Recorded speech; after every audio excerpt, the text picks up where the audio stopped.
ஏய் ம் இங்கே பாரா, சொல்லு. ஒரு பீஸ் கூட மாடு மேல்ற மாதிரி நீ ஒண்டி அங்கே மென்னுங்கிற. ஆ நான் மாடா? இல்லை, ஒரு பீஸ் ஒரு பழத்தை அழுக்கா உரிச்சு ஒன்றா அப்படியே சாப்பிட்றிய. ஒரு பீஸ் கொடுத்தான்னா என்ன கல்யாணம் பண்ணிக்கிறேன், நீ மாடு தானேப்பா? மாடு பொண்டாட்டி. கல்யாணம் பண்ண நீ மாடு தானே? மாடுக்கு பொண்டாட்டி. நீ பசு மாடு, நானு எரும மாடு.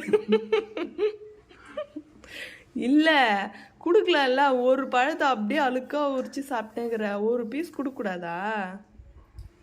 நீ வேணும்னா உரிச்சு சாப்பிடு. கல் நெஞ்சுக்காரா. அதான் கல்லில் போட்டு நெசுக்கி கரைக்கிறேன். நல்லா அரைக்கிறேன்ற பொறாம நேரத்துக்கு பொறாமையா தெரில. நல்லா சாப்பிட்றத நினச்சி அப்படியே பொறாமை. புளிப்பு அது மாடு மல்ற மாதிரி மெல்லு.